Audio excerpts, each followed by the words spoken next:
¿Qué caracterizaban los primeros estudios sobre delincuencia de fines del siglo XIX e inicios del XX? Bueno, en realidad las características de los estudios de inicio del siglo XIX y el XX tienen una composición más concentrada en el criminal.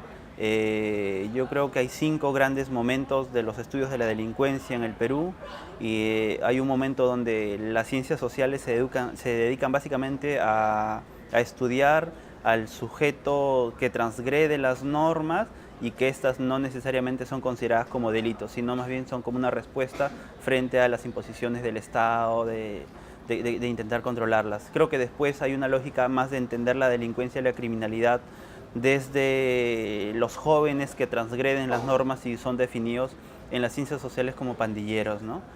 Mucho más antes, a inicios del siglo XX, la lógica es estudiar sobre todo al indígena que llega a la ciudad y digamos empieza a ser un sujeto descontrolador y transgrede las normas. En paralelo también están otros grupos sociales como son los chinos o los negros, ¿no? ¿Cómo se denomina? Ujú.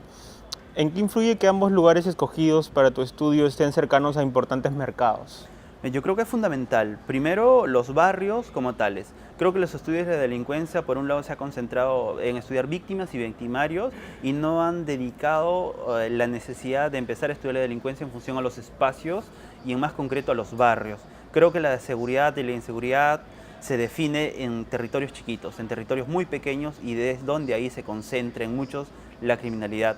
Justo la idea era estudiar 2 barrios que concentran altos niveles de delincuencia y que digamos no están lejos, sino más bien están muy cerca y que su entorno influye demasiado, influye bastante y que además de eso, a pesar de estar muy cerca, tener un entorno más o menos similar por los mercados, tener historias comunes por ser barrios que empiezan a partir de mediados del siglo XX, tienen características delictivas muy diferentes.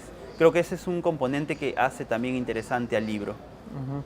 Los mercados en sí, ¿en qué afectan directamente al tema de la delincuencia?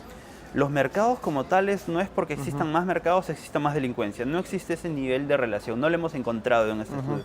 Lo que sí mostramos es que estos barrios se encuentran en mercados que tienen al menos 3 características. Características formales, informales y también ilegales. Y la relación de la gente que está en los barrios y los mercados es histórica. De hecho, después de haberse fundado el mercado de la Parada, se funda el Cerro San Cosme y de manera similar en el Cerro El Pino con el mercado de frutas. Uno de los resultados que encontramos es que al menos el 60% en los 2 barrios, una persona tiene algún familiar que trabaja en los mercados del contorno y que el 80% en los 2 barrios consideran como una oportunidad de los mercados. Entonces, la relación entre mercado y barrios, además de ser histórica, es una, digamos, una necesidad laboral y además de laboral, un estilo de vida y un tipo que se define entre lo formal, informal y también lo ilegal. Ujú. ¿Cuál es la relación que hay entre inestabilidad residencial y mayores niveles de violencia, teniendo en cuenta que los inquilinos son más víctimas en los barrios? Mira, yo creo que es un aspecto muy importante y creo que es una de las cosas que destaca el libro porque la idea de la delincuencia y la criminalidad ha sido en muchas veces vista solo desde el control del delito y en términos más específicos delincuentes y policías. Creo que hay que abrir el abanico de empezar a reconocer cuáles son los actores y los componentes y los elementos que influyen. Creo que uno de ellos, y así muestra el estudio, es esta idea de la inestabilidad residencial que, digamos, no es que a mayor inestabilidad residencial existen más delincuentes. No hemos encontrado esa relación, no hemos ido por ahí. La evidencia internacional no lo muestra, pero lo que sí muestra es que a mayor inestabilidad residencial existe, es decir, a mayor personas que son inquilinos, ¿sí? Hay más gente que tiene más gente que tiene poco sentido de pertenencia, de participación y de organización. Y en estos barrios es muy particular porque, digamos, están en un contorno donde hay muchos mercados y al final los mercados son, la gente de los barrios es donde vas a trabajar y al ser barrios que concentran altos niveles de inquilinos, pues lo hacen por los mercados donde se encuentran porque están en trabajos informales, formales y a veces ilegales.